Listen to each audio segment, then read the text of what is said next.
Welcome into episode 103 of About the Cards podcast, live tonight on YouTube. As always, with me, host Stephen Loeffler at Junkwax Twins. Again, with us this week, special guest host Mike Sommer at the Mike Sommer, and I'm Tim Shepler at Big Shep 79. We are a podcast by collectors for collectors, and we hope to bring you a smart and insightful podcast discussing trading card collecting. We're live every Wednesday at 8 p.m. Pacific, 11 Eastern, 10 Central. Sorry, there we go. 9 Mountain on YouTube, Periscope, and Facebook Live. Follow us on Twitter at About the Cards. Available podcast basically everywhere. Check out the website aboutthecards.wordpress.com. What is up? Steph's out in the wild, doing a show live on location somewhere. And somewhere in bunker. Clean shaven Mike Sommer is back this week. So it's great to have you back, Mike. Thanks. And by the way, happy birthday to Mike. Thank you. He has just turned 26. That's right. So outstanding. So it's good to see everybody back in. I see Jenny's in the chat. What's up, Jenny? Been a minute. Good to see you, Brad. I liked you live from Vegas. That was fun on Saturday. Matt's in here, and Herman, what's up? Somebody named Angela. I don't know who that is. But we go. Ken's Cardboard just already love your podcast, Mike. So that's awesome. Yeah, check out Mike's podcast. Good show. It's pretty good. Yeah, sorry. Show yourself in chat, Mike. So appreciate it. Let's get into it, guys. The week that was last week's releases. Topps Living Week 118. We had Starlin Castro, second baseman of the Washington Nationals, sold just a few over 1,800, which is one of the lower numbers. And then card 230 or 320, Brendan McKay, rookie pitcher. The Tampa Bay Rays sold almost 2,200. Not a bad week. Just what they look like. Yeah, somewhere. Yes, but yeah, I wasn't surprised that Castro was that low. And McKay was where he is. I mean, he's a rookie, but he's also a pitcher, and we know how those go. So Steph pulls up a photo because last week I don't think we did the justice because without Steph it was a tad hard. There's Starlin. I think this is his first year with the Nats. Isn't that correct? I believe so, yep. Yeah. So, and guys, don't freak out about the chat. For some reason, I noticed that every comment's coming up a handful of times, unless everybody's just really excited. So, I believe that Castro set a new low. Yeah, I believe so. Yeah.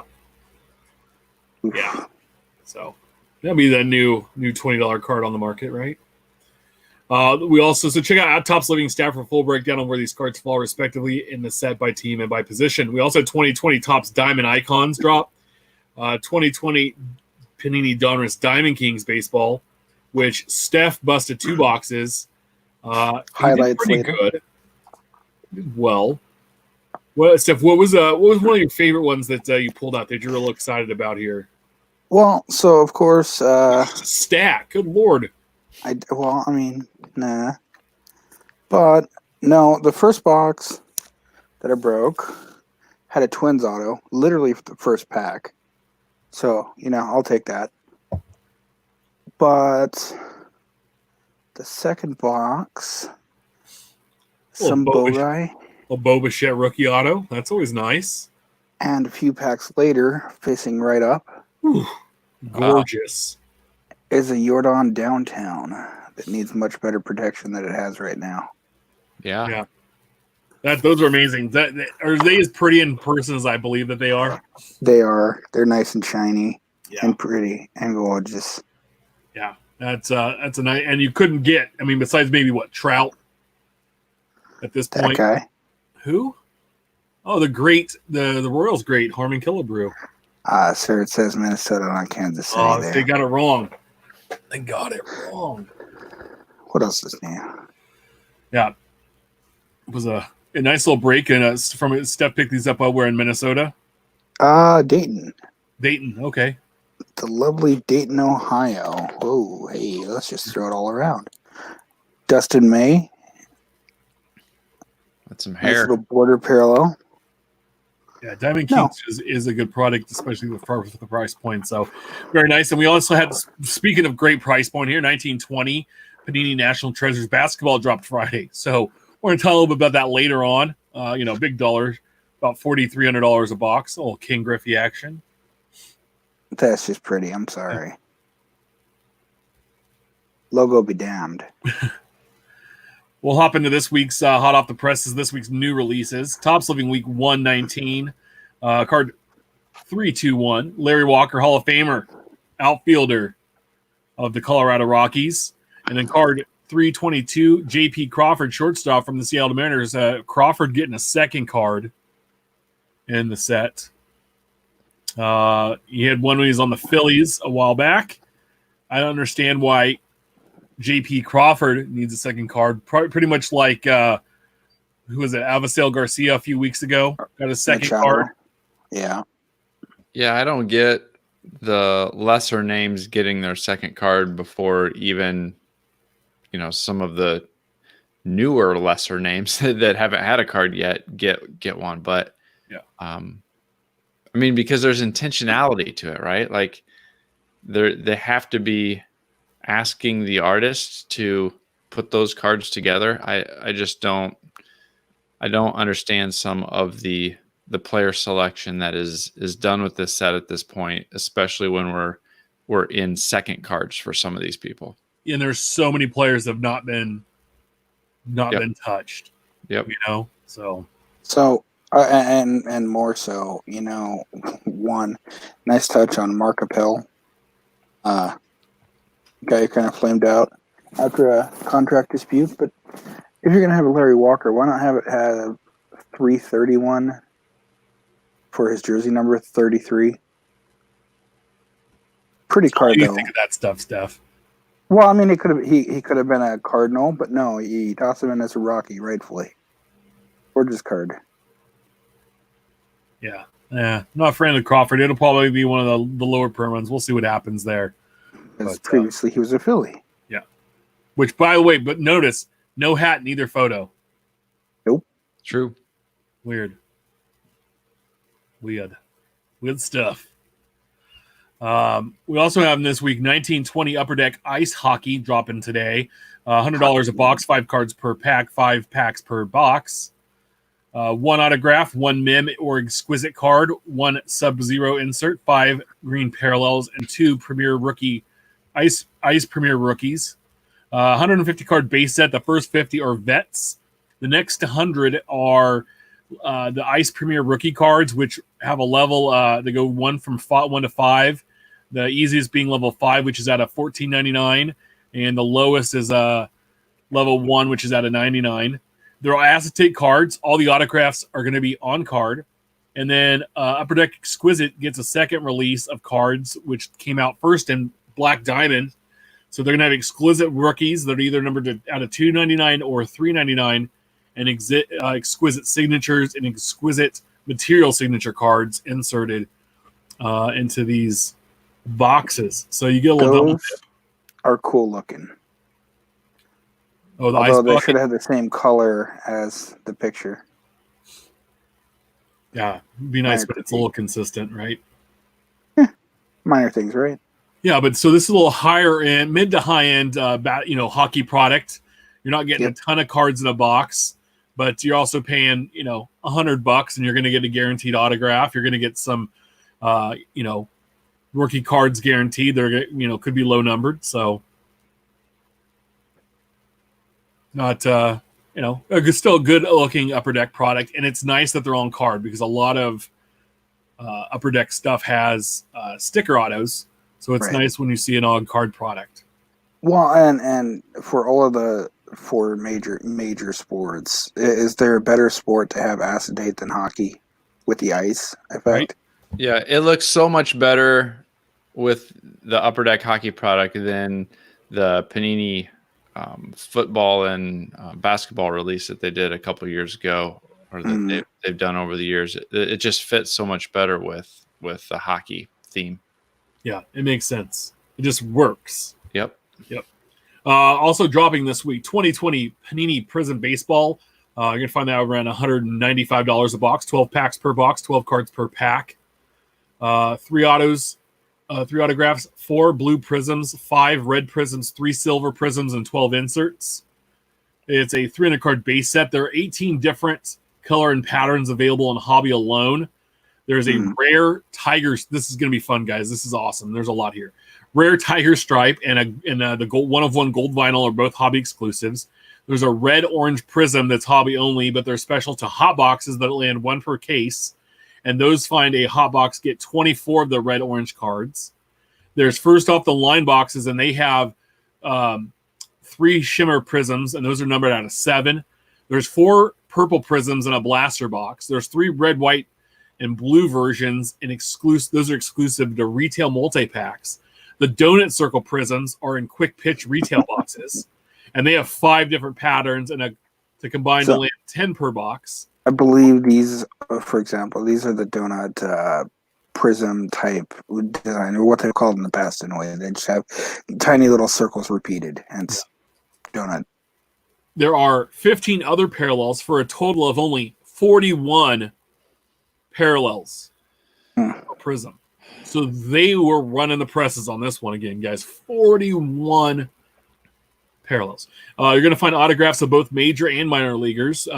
You saw Joe Adele auto there. You're also going to see Jason Dominguez in here and all the big names. The Color Blast insert returns, which is what Steph's on right there.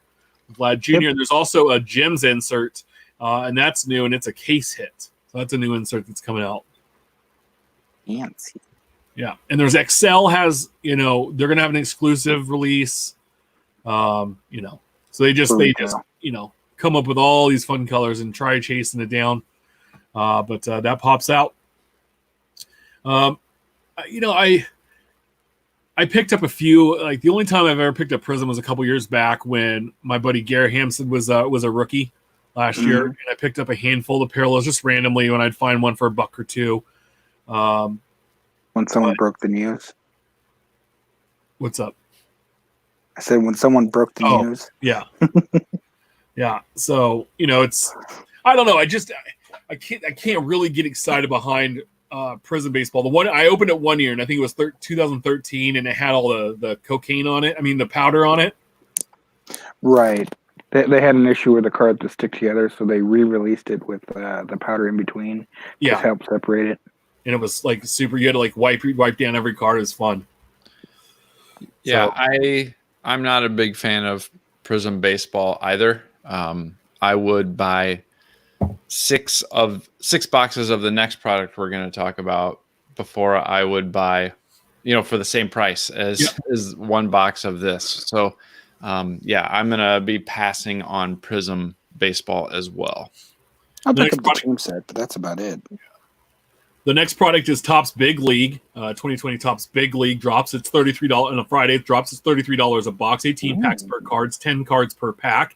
You're going to get 4 defensive wizard cards, 4 flipping outs, 4 roll call, and my favorite, 4-star caricature reproductions.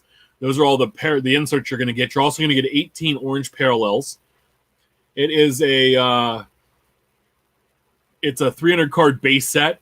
Per Ryan Cracknell, I thought this was great. There's a retro vibe to them. It's not like Heritage or Archives, where old designs are being reused. Rather, it's an influence by 80s and 90s that can be found. Topps is also adding a collector box this year. It's $29. It has fewer packs, but it actually has an exclusive Major League action figure from Super 7. And there's the Aaron Judge. So you get a little action guy. And so that was pretty cool. The figures come on a packaging that looks like it was influenced by 82 Topps. I'm sorry. I love the defensive idea. workers are gorgeous. I love the idea and the trying something new, like putting the action figure in there too. Make it a little more fun, add another collectible aspect of it. Yeah, I am a big fan of Big League. Yeah, they have great inserts too. Those caricature ones, last year I built that set. I love that set. I had all the shirts made by that Salem company back in the 80s and 90s. I used to wear those all over the place. I even rebought a George Brett one a couple of years ago. It was the exact same one I had as a kid, and they're great. So, I want to say this is the product that replaced Topps Bund. They're tying with their digital app. The action figures are nice, and as Ryan denotes, this is a nice throwback to Fleer's Metal Universe. These are amazing looking cards. I want to see the checklist. Yeah. And what's really nice is that they're also going to be one of ones of those cartoon card done that are going to be in. And you don't hit an auto every box. You're not guaranteed an autograph. But if you do hit an auto, it's going to, I'm telling you right now, it's going to pay for your box. And there's also usually short prints or photo variations. And those are super tough pulls. And that can pay for a box and then some. So this is kind of akin to opening day, but with the slightly better insert line. I like it better than opening day. Oh yeah, it's way better than opening day. Yeah. It's got its own unique design. That's actually a decent design. It's got better inserts. Yeah, it is akin to. It is my second favorite product behind Flagship. Yeah, and to be honest, if you drop $33 on a box, it's a little more than what buying a blaster, but I guarantee you're gonna have more fun, and you're gonna get more value, money wise and entertainment wise, out of that $33 than a lot of stuff you can buy in this hobby. Definitely. So, if you like teams, if you like building a set, or you like, you like inserts, and you just like opening some stuff but don't want to blow the budget, this is the perfect product. And it's one series. I love the fact that it's one series, so it's not like you're being strung along for the entire year. I am a big fan of this product. Yeah, they've done every year. I feel like they've kind of improved on what they did the year before, and it's the one thing. It's like they figured it out with this. Can we do it with some of the other cool stuff too? Like, I'm to the fact where I think opening day needs to maybe kind of go away, or be a set where you buy it as a factory set, where it's supposedly the opening day the starting 9 for your team on opening day, and make it like a factory type set or a team type set versus being a packed out product, and put whatever other goodies and materials you'd put in there to add to something like this to make this a little richer. But sure. It's a good product, a good rip, especially if you have a youngster that maybe want to get into cards, or that they may not have the funds. This is a great spin. So definitely nice. There's also 2020 Topps Pro Debut Baseball dropping Friday. It's going to come in 2 versions this year. One is the hobby, which is traditional. It's going to run about $90 a box, 24 packs, 8 cards, 24 packs per box, 8 cards per pack. You're going to get 2 autos, 2 M cards or manufactured relics, 4 Copa de División, 4 ready for flight, and 2 tape measure power cards. They also are offering now a jumbo box for around $270, which is 6 packs per box, 24 cards per pack. And this you're only going to get 3 autographs and 36 chrome parallels. It's a 200 card base set. We'll have select base cards. We'll also have image variations. So this all includes minor league players on their minor league roster teams in those jerseys. And so sometimes it's the first pictures we're seeing of prospects in their actual minor league unis. There's a future cornerstones signature set in here, which is going to highlight some of the best players in minor league baseball. They have the distinguished debut medallions, which make up the product's manufacturer relic content. And then also we're going to have the winner of the 2019 Make Your Pro Debut contest. I know it says 2012 there. Pro Debut contest in these packs as well. So they had a giveaway where you could enter to get your own card in here. And that winner will be in the box somewhere, hopefully. So I like the product. It seems to sell well. I just wish, so for example here, the Gwinnett Stripers? Close call. I wish maybe on the back they would mention affiliate of team name here. Yeah. This is one that I've put together the last couple years. I would pre-order several boxes to a case of it. And I loved this product at the $45 or $50 or whatever I was getting it at before. But at $90, I am also going to be out on this product, which is too bad because this is another one on Sport Lots. The singles on Sport Lots sold all day long. And so you could have some fun opening it, putting together the set, and there was no problem at all selling off the singles later on sport lots. Definitely. I think the singles will still sell well, but when you're paying almost double for the box itself, it just makes it hard to get the value. Yeah, I agree with Mike on this, and also Steph too, where I wish they would have put affiliate of whatever team on these cards, just to make it easier if you're a you're a team collector, you're making a trade, or you're trying to figure out if it's somebody that's not a name you're familiar with, like a Joe Adell. He's an Angels prospect, but so that it's kind of a nice product if you can't get into Bowman, and you get to dip your finger into the prospecting stuff, because even the Trout one from, was it 9 or 10, is one of the more popular cards of his, because it lets you get a minor league card of his where it's still somewhat affordable. I don't know. I saw a 2012 update All-Star card of Mike Trout raw going for $50. I was like, is he all of a sudden, did he become Mickey Mantle, Willie Mays, and Hank Aaron like overnight? Like, I know Mike's good and I think Trout's awesome, but lordy.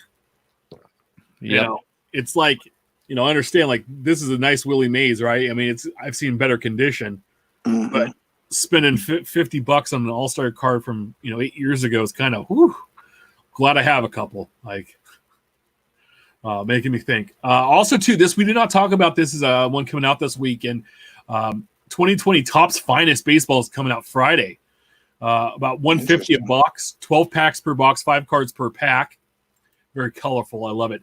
2 autos. You're going to find 2 autos, 2 finest duels, 1 finest firsts, 4 the man, and 4 refractors. It's a 100-card base set with a 25 card extended base set. Those are short prints, and they're going to be really tough pulls.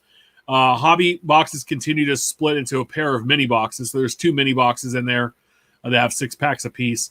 The man insert, they were last and first seen only in 1998 Finest Baseball. And they also are going to have a Finest Career Die Cuts autograph insert set, which was pretty cool. But, these are really colorful cards. They have their own kind of like on an acetate, but it's not, you don't see through it, but it's kind of like that, kind of a different stock than regular cards, right? So that's not quite chrome, but it is, but it's not. Yeah, it's, and I remember when Finest came out in 93, I finally this year, like in March or April, got my first 1993 Finest George Brett card. And I actually got 2 in the same week because I bought a team set and I bought 1 for my Brett binder. But I remember when these came out, I mean, it was earth shattering. We thought Stadium Club was awesome. And then Finest came out and it was like, yeah. Oh, and that still is one of the most, that collected sets is 93 Finest. And they've done well over the years, but it's pretty. I just don't know if it's, I'll chase maybe a couple of. I might chase the Royals. I think they're going to they'll probably have a Whitman Airfield, and that'll be it. So I'll be good there. But this is another one where I enjoy.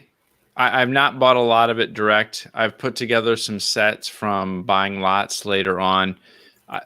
The design of some of these inserts looks pretty good to me. Like it's got a little bit some of that retro insert, 90s insert feel to it. But I'll probably be keeping an eye out for some potential bulk lots of this too. I do like Finest. Yeah, it's just one that stands out. Is just a little different than everything else. Rookie Finest autographs are really sharp, and sometimes, to be honest, are underpriced. Where you can go in and sneak in and grab something. So. It's going to be interesting to see. So I'm excited about that. So make sure you check out Ryan Cracknell's articles on Beckett.com/news for more details on all these releases. And appreciate all the work Ryan puts in and lets us borrow to bring to you every week. What's brewing next week's release is 2020 Topps Clearly Authentic Baseball, 2020 Panini Chronicles Collegiate Draft Picks Football, 2020 Topps Series 2 Baseball. Excited. 2020 Panini Legacy Football and 1920 Panini Spectra Basketball. Now, I'm going to put a caveat here. I don't think all of these are coming out next week. And the reason I say that is it's the last Friday of the quarter. A lot of these things got moved to this next week as kind of a placeholder of we're hoping to get this out for the end of the second quarter, heading into the third to help numbers, but we'll see. I'm pretty sure we're going to see Series 2 out. Yep. And I would be pretty sure that one or two of the 3 Panini releases pops. Probably the Collegiate one and probably the basketball one, but we'll see. It's going to be interesting to see 2020 Legacy Football, with kind of where we are. And that doesn't include Collegiate stuff, so we'll see. But that's next week's releases. So we'll have some stuff to talk about. It's good to have some new releases again.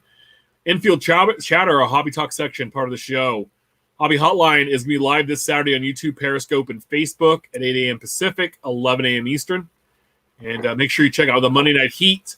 We had some tech issues on Mondays. We didn't have a show this week, but we're live on Mondays on the same channels at 5 p.m. Pacific, 8 p.m. Eastern.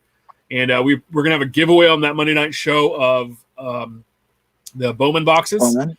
Yep. We have 2, and so you can enter in both contests. If you go to our YouTube page, there is a quick video on there that tells you how to do it, or the Hobby Hotline.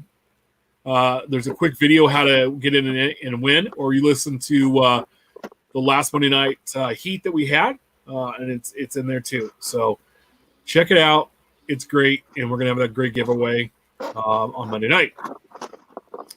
So Wanted. Whenever you see a Wanted poster, you get a little concerned and hope that you're not on that Wanted poster. Now, my wife says if I shave this part off, I might be on one. So dead or alive. But Blowout Buzz tweeted out, this was on Thursday, or I think on Friday.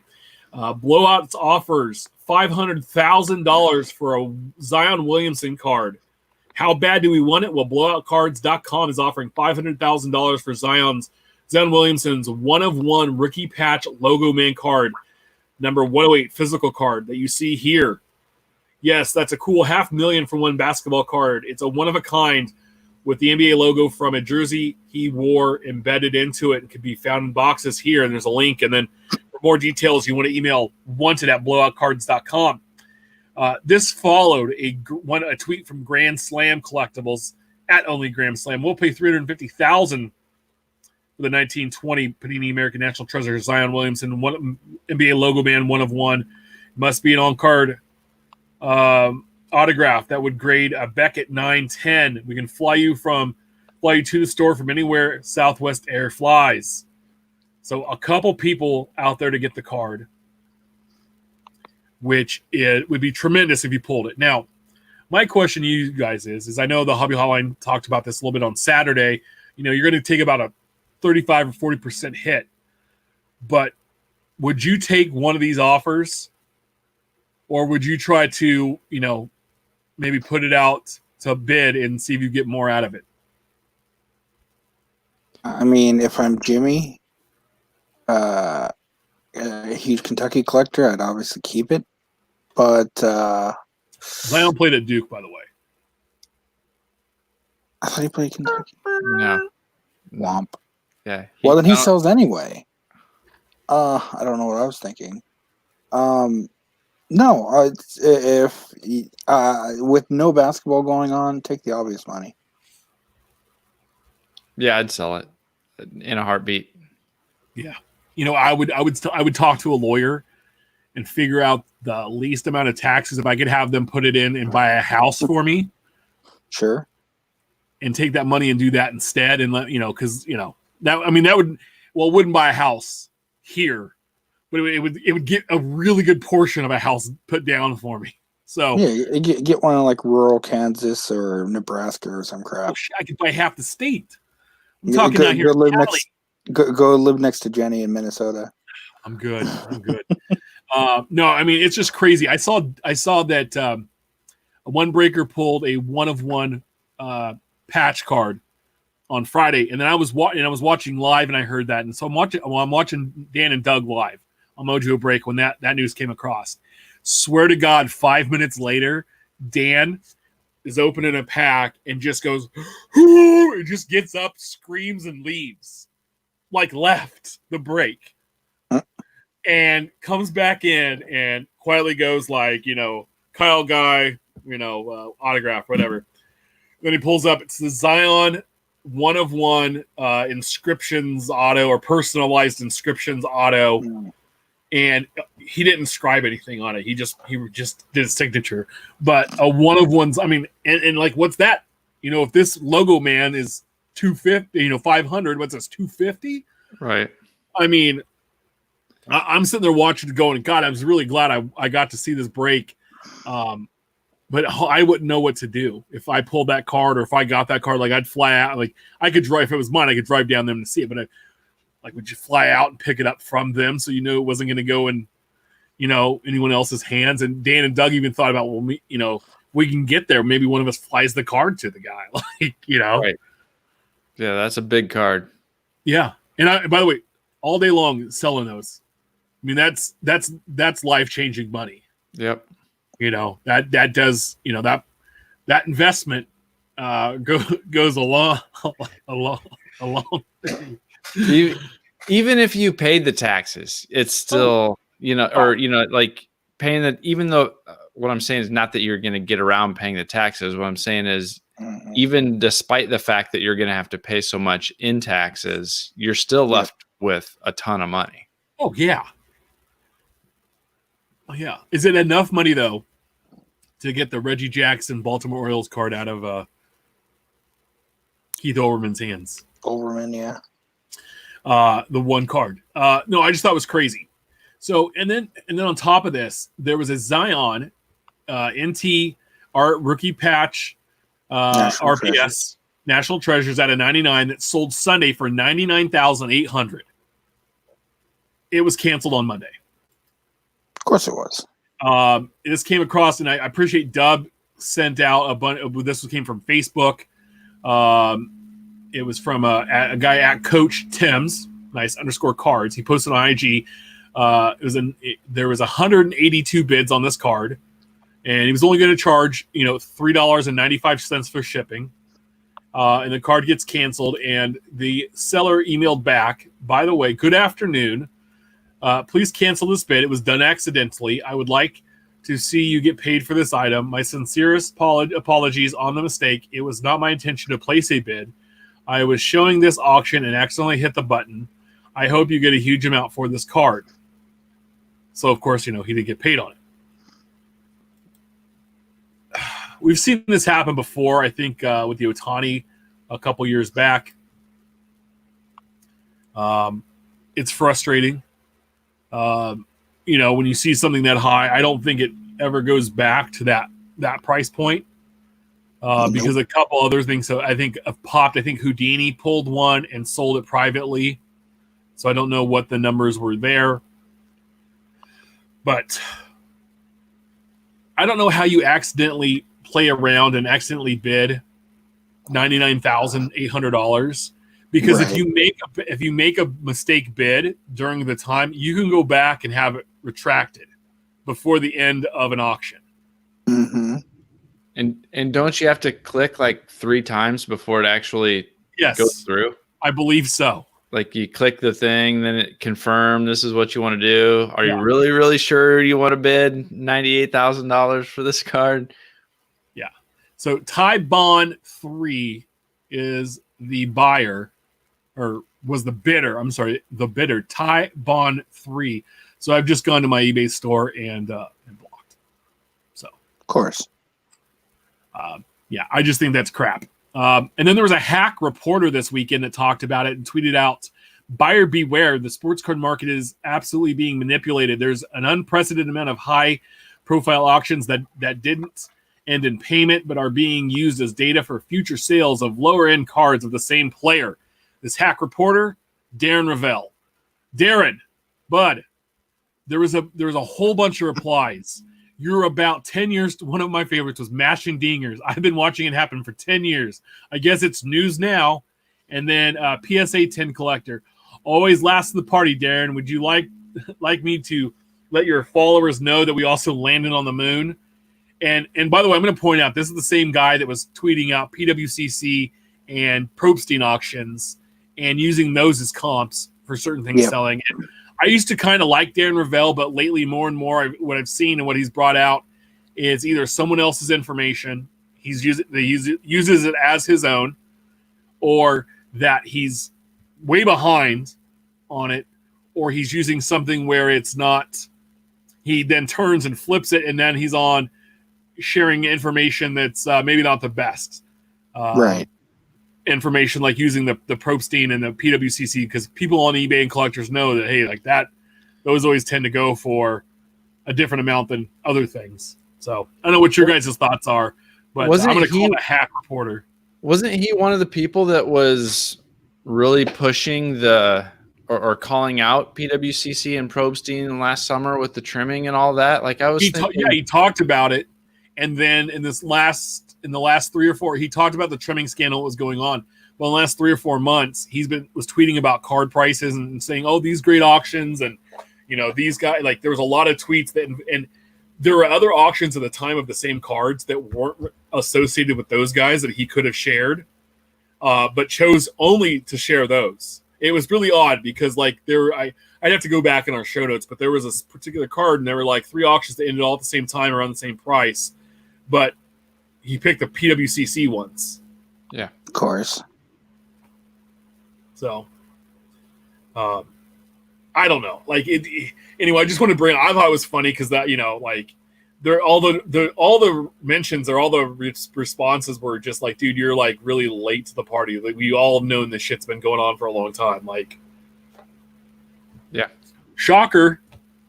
And the other thing too is we're going to get into Project 2020 issues, but like legitimately, eBay is just kind of, I think, just gone so far into just taking care of the buyer and not caring about their seller. Yep.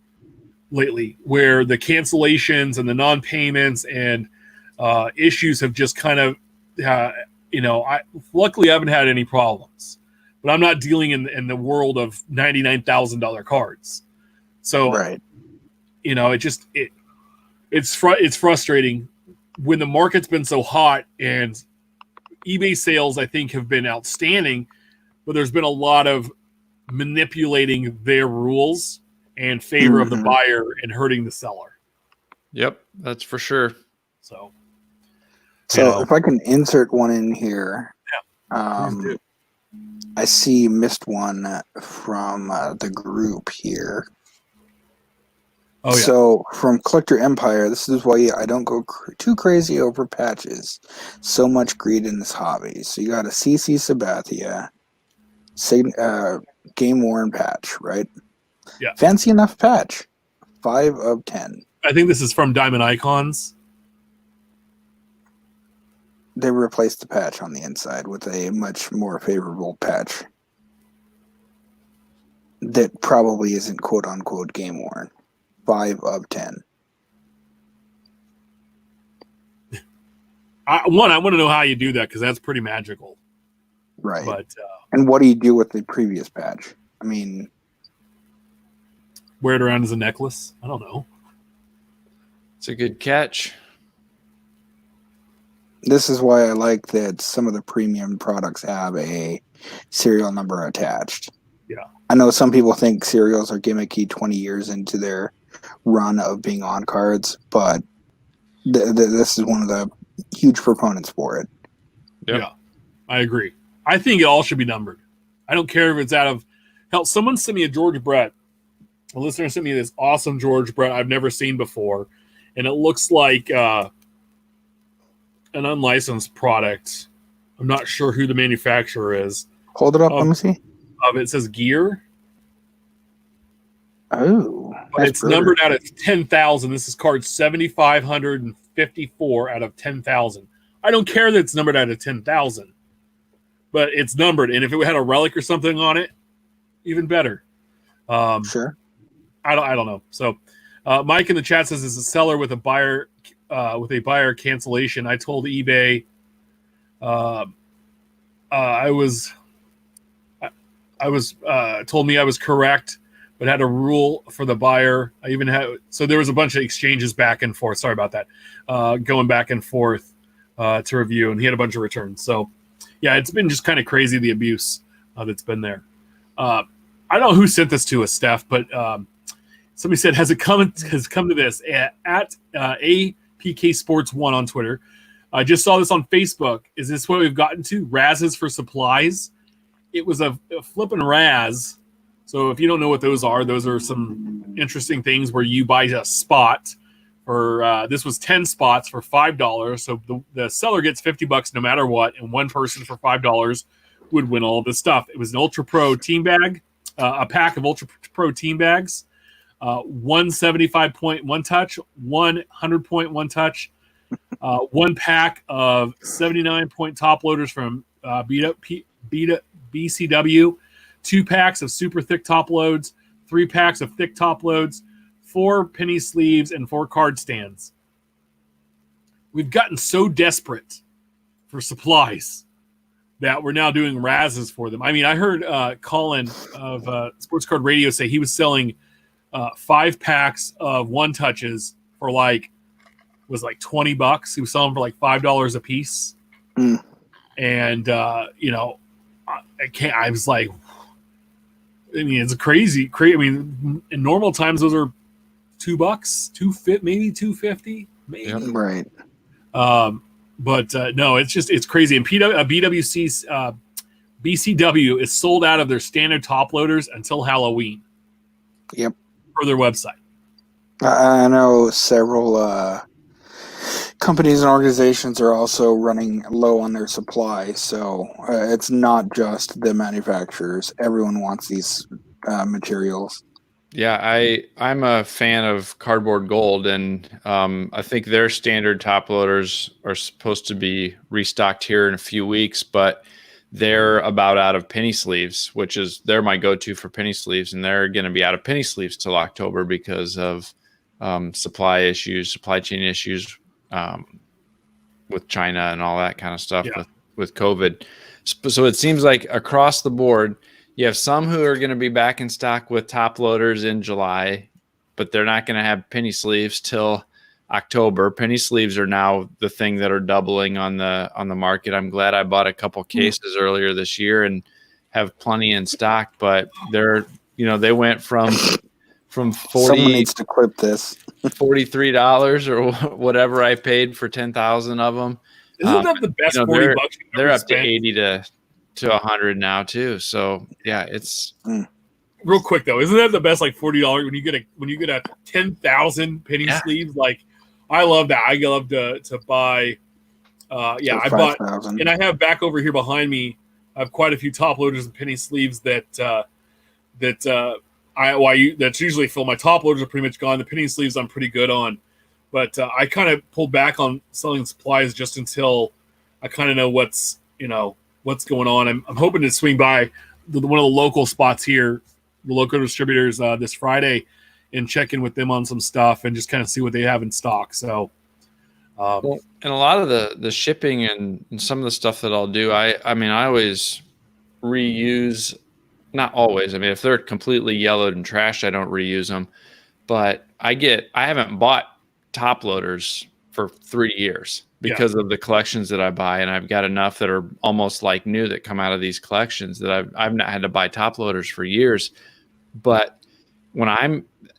how many top loaders in how good of condition are going to be one of the considerations that I'm going to be using as I go and look at collections now over the next several months, because that's going to be another value point to be able to even sell used top loaders are going for a good rate right now on eBay or direct on Facebook and Twitter. And so another tip, if you're going to look at collections, if there's a bunch of boxes that have some top loaders in good condition, there's some value there too. Don't overlook that. Yeah. No, so yeah, it's crazy. Like I have a tote back here. By the way, I love these. I bought these all at Target. That's why I keep all my supplies in. And boxes of pages actually fit really well in there. Just to give you a heads up. And they're like $6 or $8 of the Target brand. But no, yeah, from collections, I have 2 totes full of regular size top loaders, and then I have a drawer down here full, and and also the card savers where I've gotten them from either collections or when people ship me stuff, and I pull them out and do whatever else with them. If they're good shape, I use them to send out things to, when I sell stuff. Brad in the chat said, does anybody know the difference between the big league hobby and collector's box? Yeah. The hobby box, the regular hobby box has all the packs and the cards. The collector's box is you're going to get, I think it's like 6 or 7 packs, and then you're going to get that action figure. So it's like a fourth of the packs and then the action figure, but also is a few bucks less. And then there's going to be some rarity, some variations of the action figure guys. By the way, we found out Tim Seberg says he's Coach Tim. So that was your Zion? I'd love to have maybe you hop on with us tonight if you can for a minute and talk about it. And if not, maybe the Hobby Hotline on Saturday. That'd be a great. We'd like to hear about that more. Definitely. So check this out. It's already been graded. It's the Mariano from Project 2020. It's an action proof of Ted Williams. Nice.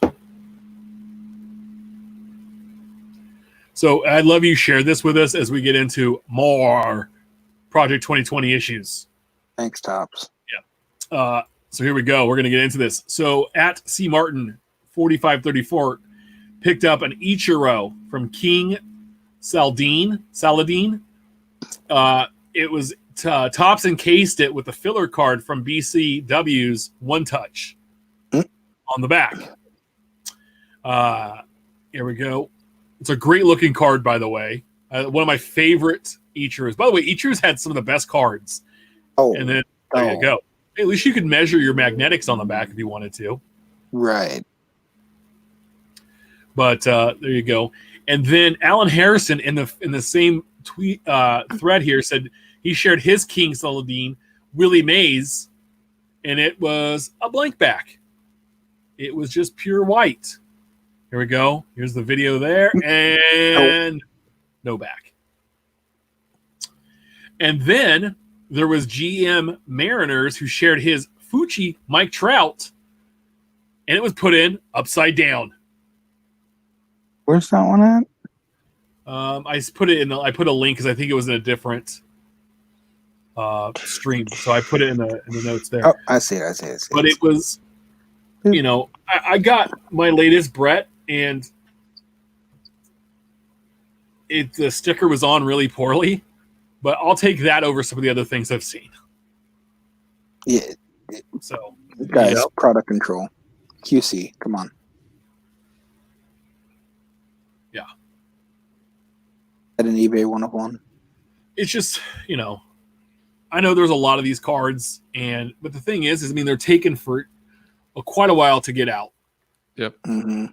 And, we've seen the secondary market kind of fall apart, which is I'm fine with because I think it was in a weird, crazy, and stupid price point.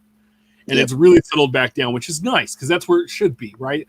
These cards should be maybe double or triple what you spent for them early on. And then if the print runs lower, then that fits. And hey, guess what? You got lucky if you bought a couple and it was a low print run, right?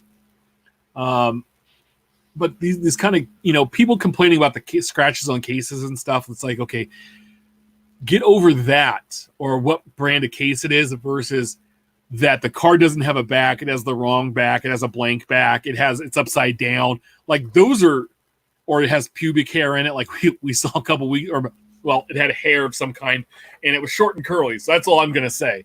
But we saw ones with hairs in them. Like, what you got against short and curly?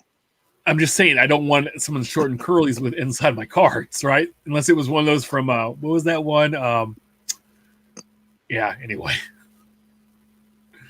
I'm sorry, lost my train of thought there. But no, I just think it's crazy. And then on top of that, Ugly 2020. So Ivan from Watch the Breaks tweets out, forgot Ugly Bob Gibson. This is easily the worst card in Project 2020. Pictures make it look better, if you can imagine that. It is the Don C. Fred McGriff, Frank Thomas.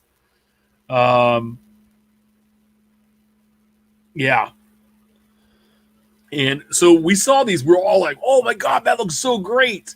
In hand, it looks bad. It looks like a candy bar. It kind of looks like a early 2000s Fleer Gold medallion, Ultra Gold medallion. Like 3 people got that reference, but yeah, it's not my favorite. It definitely does look better in pictures than it does in hand. Yeah. So I don't know. Ricardo in chat says they're using a third party to pack these cards. I bet the blank bag is not blank, but it's the white card stock. And yeah, no, I'm sure. No, I don't believe it is a true white bag. I think they left something inside there, and something like one of these, but baseball. Yeah, but at least you can see Jordan in that. Like he's there. Just not pretty. Here's a total disaster. So our friend at OAC Cards, once a Cub, there were some issues in Wave 2 with Topps Total, with 3 cards mixed up with names, photos, and teams. And so there's a couple issues coming out of Wave 3. First up, the race cards. They're missing the gray stripe that makes the white number stand out from the white backgrounds, making the number unreadable. Only the race cards were affected. So that's not the right photo. Got to go back up. There we go. So Anthony Bonda, Tyler Glasnow, Kevin Kiermaier, Mike Zunino, you can't see their numbers. Or Bonda's the example of where you can see the number. Another issue with numbers, former Cub Jeff Samardzija and Rich Hill share card number 223. Hill should be card 224. Wade Miley and Cameron Maben share card 227, but Miley should be 228. But last, but not certainly least, there are 5 players listed as rookies on the checklist released by Topps. However, only one of them has a rookie logo, and it's Bo Bichette. Won Hung Kim, Jalen Davis, Hunter Harvey, and Josh Rojas all are missing the rookie logo. Or was the checklist wrong? Yeah, I mean the checklist could have been wrong, but I know that Jalen Davis has been a rookie, and so is Rios. I think those were both Series 1 rookies. I think Davis only played like 15, 20 games last year, so he wouldn't meet the threshold. Yeah. So what I'm saying is, like, come on. You would think that, obviously we don't know how Topps is maneuvering everything going on right now, but you would think that if people are at home or at least in the office, they have a lot of time to be able to catch up on minor things like this. Whereas it just seems like they're rushing it out the door to make sure that it gets printed. And it's a shame. And no, because I know someone asked, the Samardzija is not a twin. I just, I was in 2020 last year up until Wave 6, and then I stopped. I was done.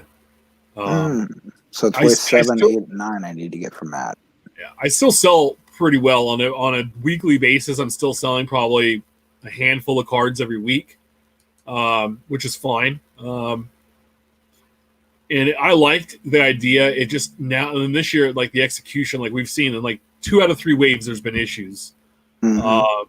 And I don't think this set is long for the world after this year. And I think that this product with the number of 900 cards should be maybe once every 5 years they should do this release. Would be neat. They just have so much product online and on demand now. I mean, on top of it, they have the T206 reprint things that they're doing. Yeah. I'm waiting for they did last year stuff, the heritage ones. Mm-hmm. Yep. I'm excited. Like I like when they do like Allen and Ginter X. Yep. Hands down, one of my favorite. And I would, if they ever stop that, I'd hope they'd put those in as in the regular releases as inserts, because that parallel set, that black set every year is one of my favorite sets to get. But I don't know where the blame is or what to say. I mean, I just think they have so much on-demand stuff that things like things that are falling apart. God forbid, think if baseball was going on right now, we had Topps Now. Right. I know they're doing the throwback ones, but that's just one card a day. But Topps Now would have a handful of cards a day every day. I don't know. It's not an excuse, but it's not like this doesn't happen regularly anyway. Was it last year or 2018 that Series 2 had some double numberings? Yeah. Through the whole entire print run? 2018 or 2019, yeah. Yeah, because I know every complete set I sold, I was getting emails from the eBay customers, despite having it in my listing that, hey, all the cards are there. There's 2 of this number, 2 of this number. It's not missing any.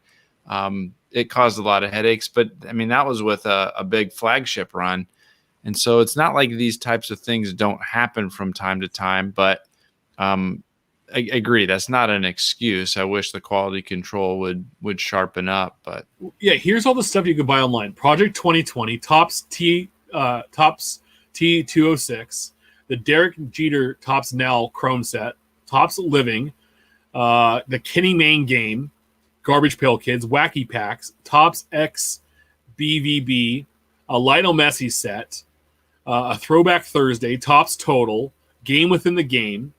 You also have Star Wars Living, and then you have UEFA League Champions Living set, all online. Those are like all the on-demand stuff, and it's just like it's like sometimes just pull back a little bit. Maybe less is more. So the industry summit is on. Beckett Media tweeted out this week and posted the 2020 industry summit is moving forward as planned in Las Vegas, September 13th through the 16th. Check out the latest updates with exciting news from our partners. A survey went out to, I pulled this from the article, but a survey went out to each 2019 summit attendee and to collectors via Beckett's social media platforms. Meetings were held with sponsors, manufacturers, distributors, licensors, and the Westgate Resort. The overwhelming response was to produce the summit as planned in Las Vegas. What I find funny is it's not truly an industry summit because the brands, the manufacturers of cards that you have there, Onyx, Panini,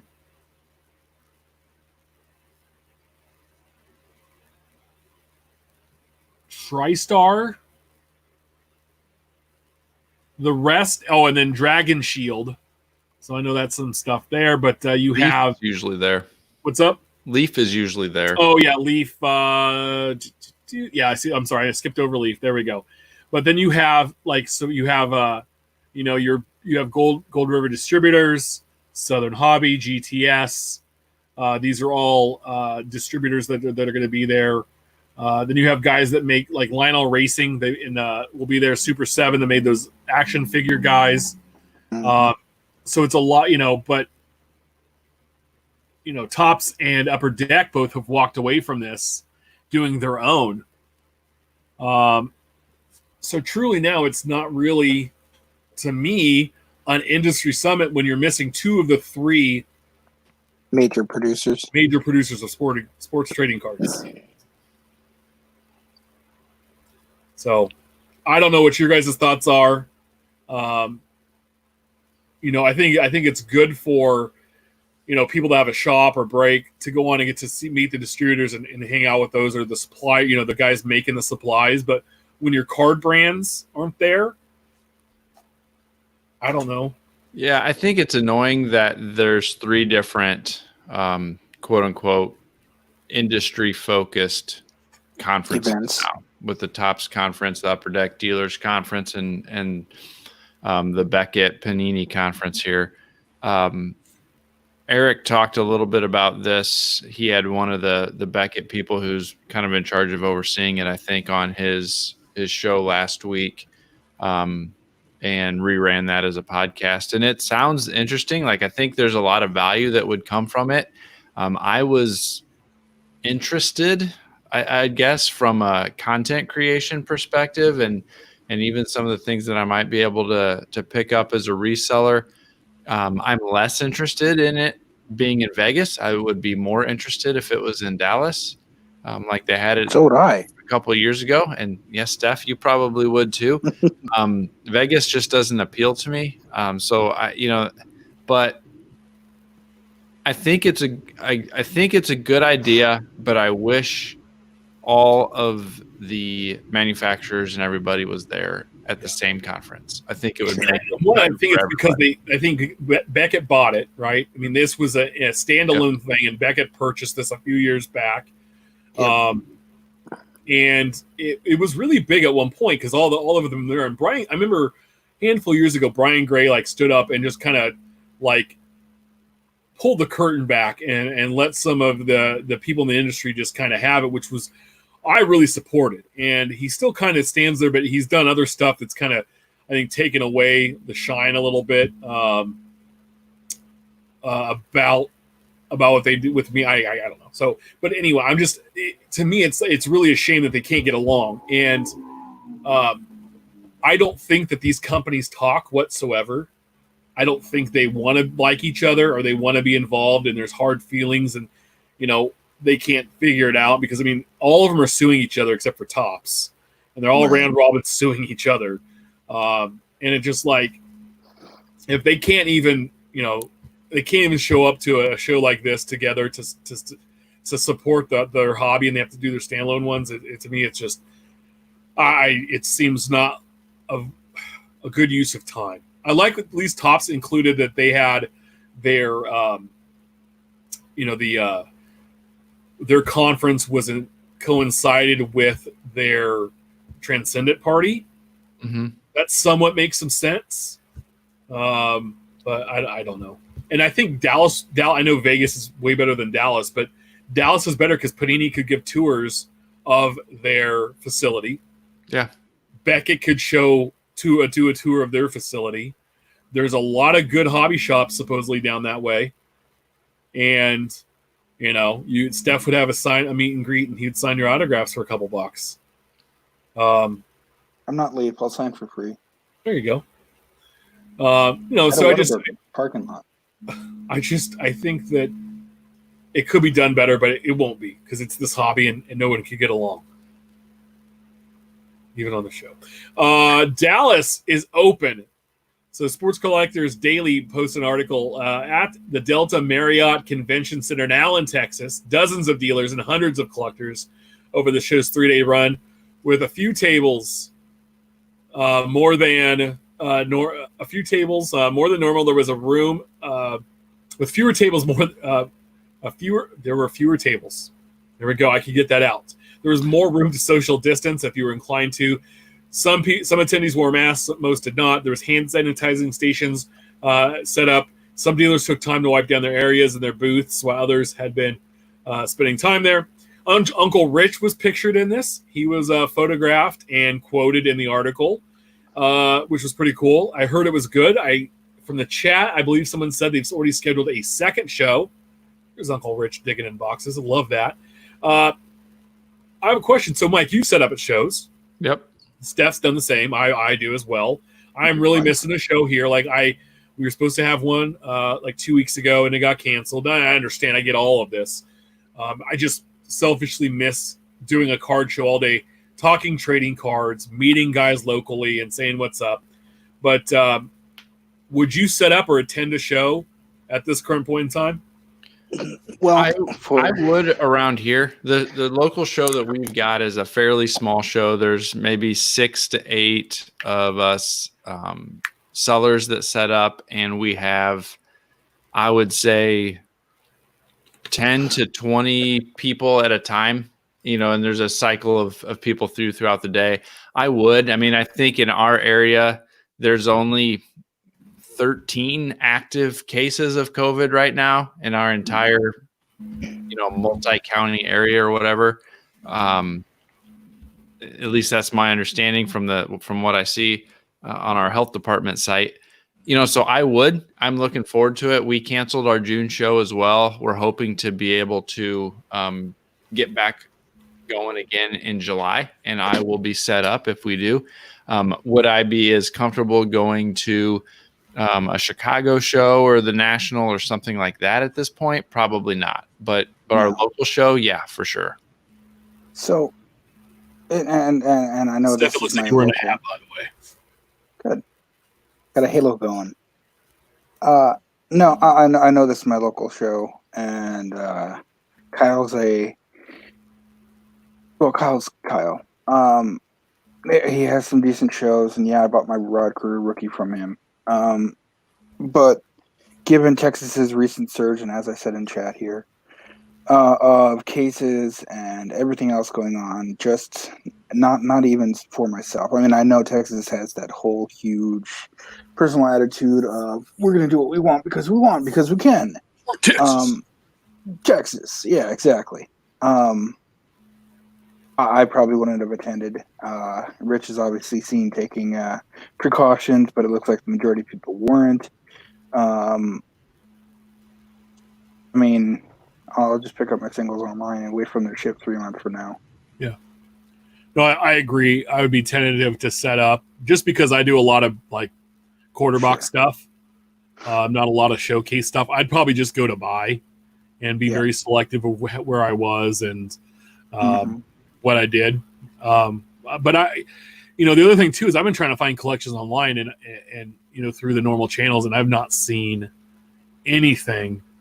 There was one guy had a bunch of stuff that looked good, but then he went to like $2,500, and I was like, we went back and forth. He sent me some more detailed photos, and he was probably about 250 would have been a good price point, is what I told him, and then he told me some not nice things.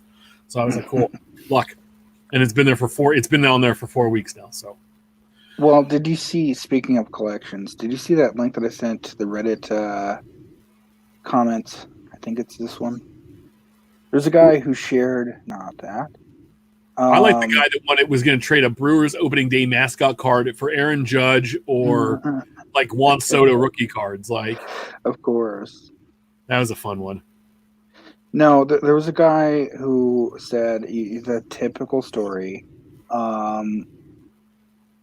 Hey, my uncle, father, grandfather passed away, and I got these collections of cards, and I'd like to sell them. For example, here's the one that Tim was just referring to. To dump it in to here.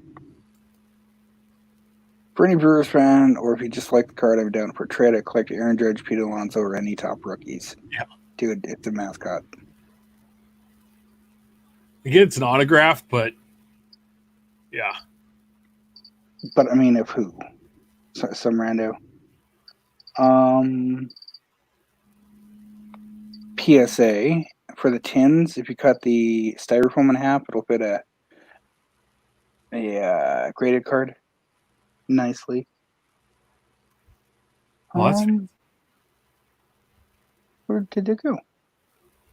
No, yeah, I mean, you've shared some of this stuff from Reddit, and there's some interesting things on there about collecting that pop every so often.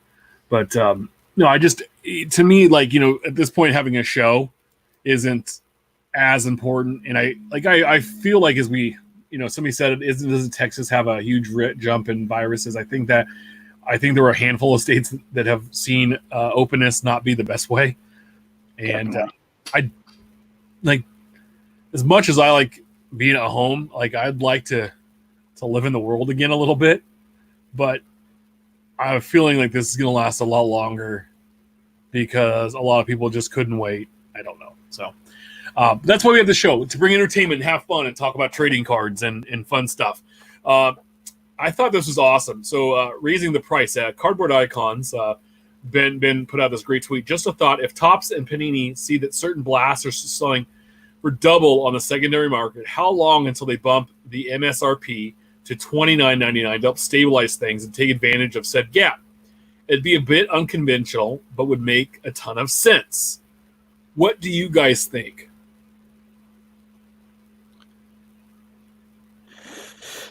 I mean, people are still going to rush out and buy Prizm, especially in basketball. And people are still going to try to get the best value for those. I don't know how much, per se, that helps by offsetting the initial price. It might scare off one or two people, but you still see the guys that have like 400 boxes that want to sell out individually.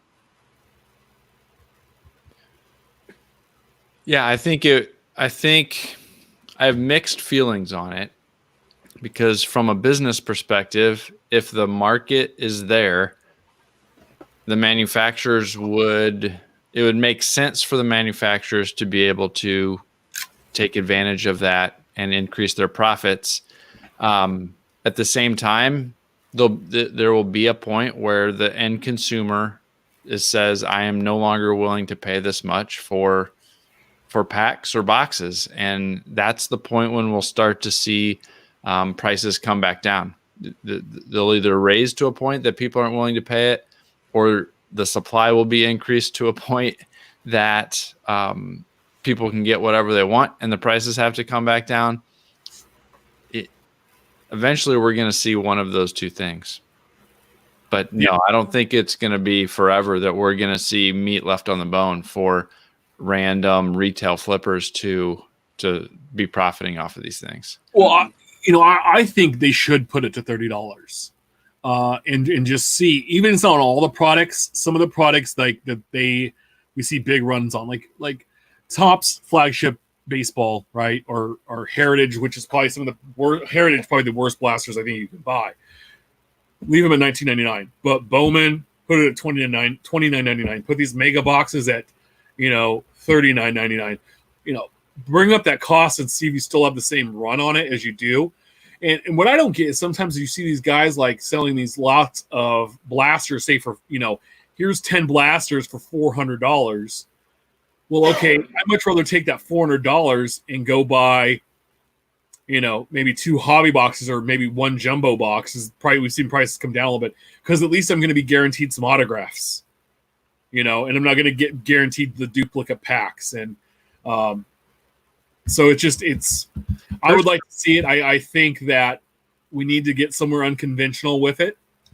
I think we need to get a little bit uncomfortable with it. There's still going to be people going out there and spending tons of money and buying retail, and that's fine because that's what they can do. But to be honest, guys, this was not an issue 3 years ago, not even 2 years ago. No, it's really been in like the last 18 months. Personally, I would rather them just bump hobby production. Yeah, because when this retail surge is only a situation because the hobby demand has been so high that hobby prices have been through the roof. If they bump hobby production, get more of it out there for people to consume, it's going to drive the overall price down. When you can buy hobby again at a reasonable price, retail is going to be an afterthought that everybody makes fun of again, like they did 2 years ago. So why are you buying retail? If the manufacturers want to make more money and meet some of that demand by bumping production even more, that would be my recommended option versus raising the price of blasters. I think that we'll see it kind of level back out at some point in time. Giannis the Hoarder. There's a few people that shared this out, but I give credit here to Mike_McKenna on Twitter. So wait, Giannis sent a picture out of his Insta of his autograph cards that he collects, but people can see several cards that are one of one Panini list as not existing. So he just signed them and kept them during the process. Pack pulled at Pack_pulled tweeted out some blowout links, and there were a handful of cards that he showed. And there were a lot of comments on here, and there were some collectors that noted they recognize other cards that are past redemptions that have still not been fulfilled. Also, there's a unreleased Mosaic Black 1/1 auto, unfinished triple autographs, and some unreleased Fall stuff where Panini actually listed it on the website as it says parallel cards, gold numbered out of 10, green numbered out of 5, and black. This is from the Mosaic checklist. Black 1/1, no Giannis, but yet he has a picture of him with the Giannis card. So now, would that make him a pack pervert? A pre-pack pervert? So it's just interesting. I know that some collectors said that Panini does provide extra cards to players because they mentioned like Jerry Rice had sent out some flawless cards that he did through TTMs that I guess were extras. But you know, if he's holding back some of his stuff, especially ones that you know, there was a video that I know that was put out, but it was on TikTok and it was taken down. And then these were screenshots of that video that someone grabbed before the video disappeared. But it was cool. Like, oh, yeah, Giannis bought some of his own cards. And then people started realizing, oh, those are cards that never made it into product. There's a wrestler that it came out last fall, maybe, that there's a wrestler doing the same thing with his Topps wrestling products. I think Drew ran that story or had that story. I heard it on his podcast. But yeah, there's a wrestler that was talking about on this wrestling podcast how he likes cards and all that. And it's so great when Topps sends him all these cards to sign that he gets to keep, or that he keeps whatever. He was not supposed to be keeping them, but that he keeps some of the low serial numbered stuff for himself. And that got out there. And now we see Giannis doing this. I'm sure there are countless other people who are doing or have done the same thing in multiple sports, right? And so it's just one more thing that goes to show the frustration that I've got for the hobby's recent fascination with autos and relics and hits, you know, and because there's stuff like this that's gonna continue to happen or does happen. Mm-hmm. I got the full screen pictures here. Tim. Yep. My card collection so far. And then someone zoomed in and found like one of them, no Giannis. Well, I wonder why. So it's unfortunate. You know, everybody got excited that they were, you know, one of the best players in the NBA was collecting cards, but it looks like he's just collecting them and not sending them back. Hey, it's better than auto pen DAC, you know. That's true. Yeah. PSA and BGS on Saturday morning both issued grading price increases. Mostly dealing with PSA with their bulk. I think they went up $2 a card. There was a lot of convoluted stuff. I mean, the Hobby Hotline covered a pretty good Saturday. BGS was up $5 or $10 a card. Now, I listened to that. I wasn't on Saturday, but I did listen to the podcast. And there was some talk that, oh, these cards, you know, these companies might have talked to each other and said we're both raising our prices and yada, yada, yada. I don't believe that's true because they're not that friendly. These guys are competitors. Right. And would you tell your competitor your business strategy? No. I think what they did is somebody got a release and then they sent out a release and it seemed to come out at the same time. But they all have I think it was 100,000, or was it some ungodly number of both of them had backups, and Beckett and PSA have both put out that they're hiring graders. They're so far behind on this. Beckett doesn't even guarantee their 30-day submissions right now. They're not even offering that a guaranteed 30 days. I think some of the stuff's up to 100 and something days if you're lucky.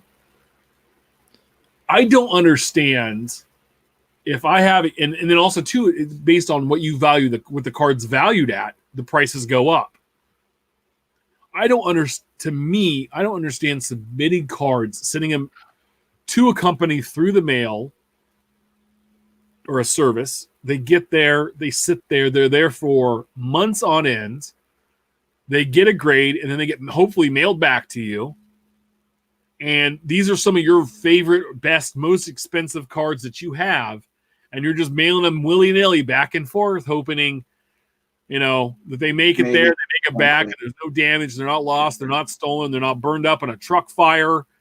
Unless you can walk it in the door, and pick it up later. I'm running away. I'm letting other people do this because these costs now, when we're talking Beckett was $30 to grade a card. So that card's got to be worth at least $50 for you even to think about grading it. And then you have $30 on top of that. So now it's an $80 card, hoping you can get $85, $90 out of it. And what happens if the guy later robs a bank and goes, whatever? It's like then the card's worth $5. I just don't. I don't understand. Like I'll buy graded cards. I have graded cards and I've bought them, but I've bought them on the secondary market. Right. I just don't get it. I just don't get it. Yeah. I mean, I think personally, I think graded cards are dumb. I don't get it. There's a small fraction of authenticity purposes for vintage. If you can trust the judgment of whether or not something is authentic, but this fascination with grading every modern card and people losing their minds as a 9.5 or a 10. Oh my goodness. I mean, it's only a 9 with the subgrades. And I don't care. I don't care. But people are going crazy for it. These companies have giant backlogs. They're dumb not to raise prices. If the demand is there, raise the price, make the money while you can. I hope it does two things. I hope that one, it gets people to quit sending in such stupid stuff of, random commons to get graded. Brian Gray can stop getting a common graded that he bought for 20 cents to try to sell it for $20 or add value to his product. I hope it stops the people grading dumb stuff that shouldn't be graded. And then two, hopefully it allows them to hire more graders and spend more quality time doing what they're supposed to be doing. And so we see fewer of these things where facsimile autos are getting certified, where other stuff, right? And so if it accomplishes the goal of decreasing the backlog because they're able to hire more people and do a better job of it, great. If it generates more profit, great. If it gets people to quit sending in dumb stuff, great. So I'm all for it because one, I don't grade stuff anyway, so it's not going to affect me at all.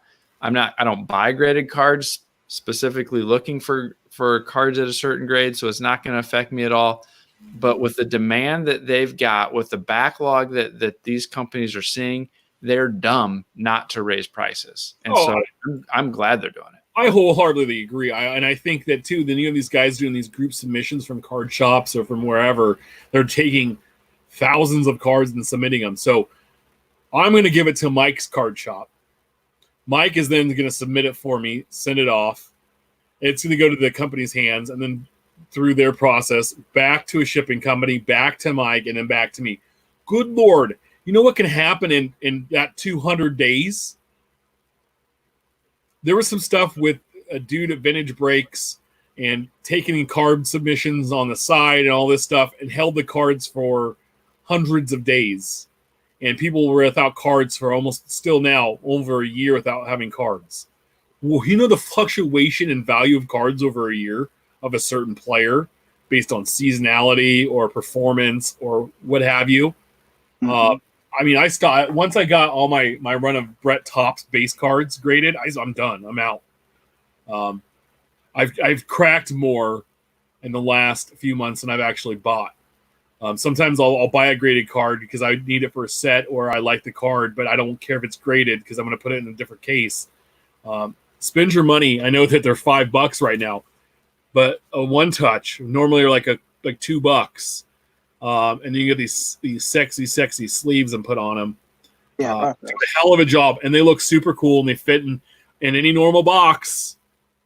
The top loaders fit in. Yep. It's my 24 cents.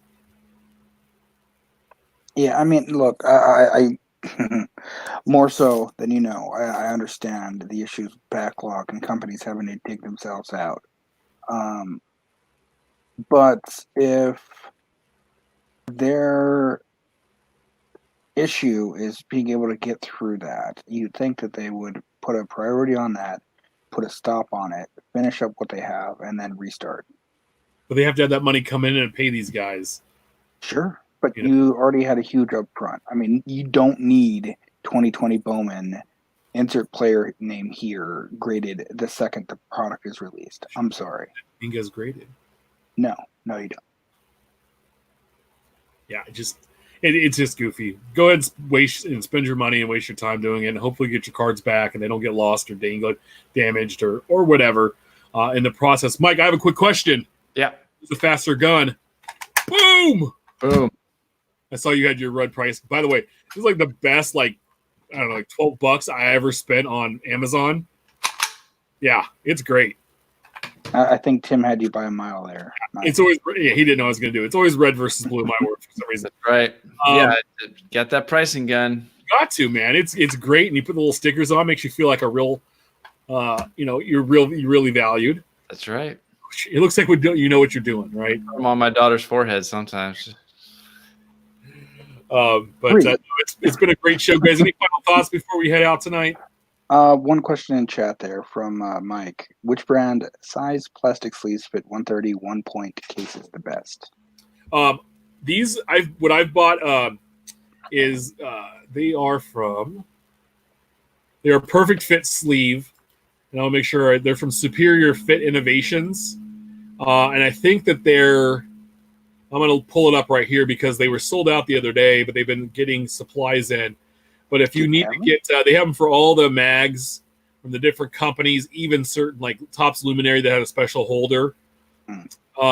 Right now, you can get Superior Fit sleeves for Ultra Pro One Touches that are 120 to 180 point, 50 of them for $2.75. They're currently out of stock. I'm going to drop the link in chat, but I love this site. They're going to probably resupply here soon.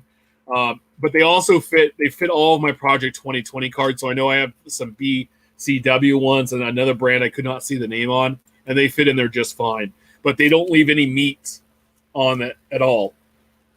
They've been awesome, and they're inexpensive, and the shipping is very, very reasonable. They're not going to do that. In the first order I had, they sent me actually like a little sample kit that had one sleeve of all of like they had like 6 different sleeves of all of like their top sellers, so I could like try out other sleeves, which I thought was super duper cool. Nice.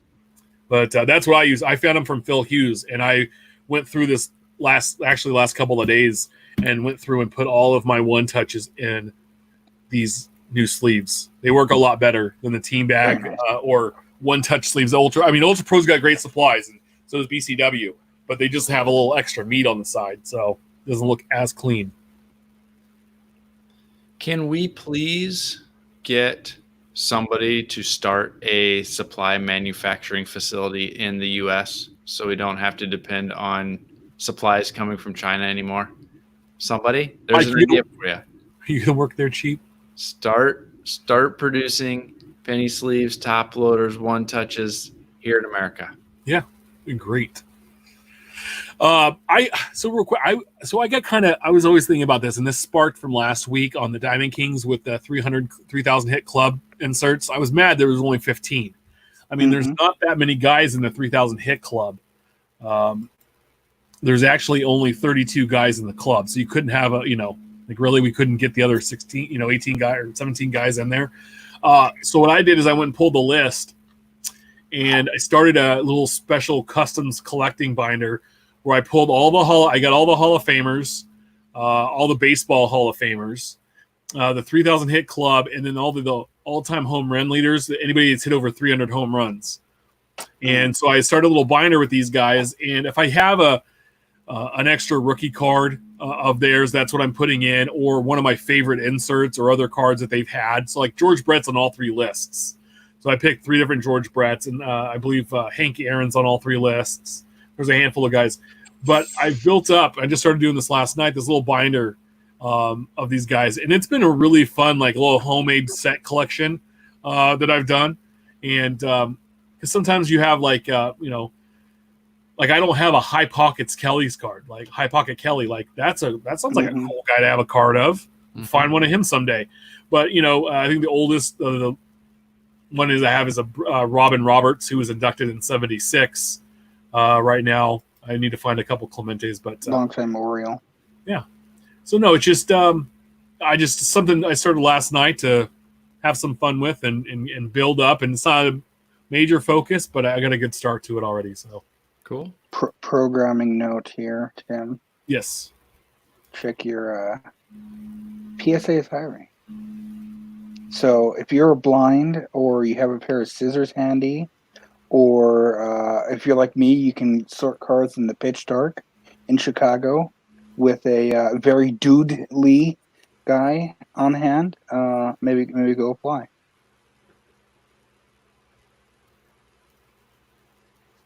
Yeah, no, there you go. Or if you have a cuddle buddy.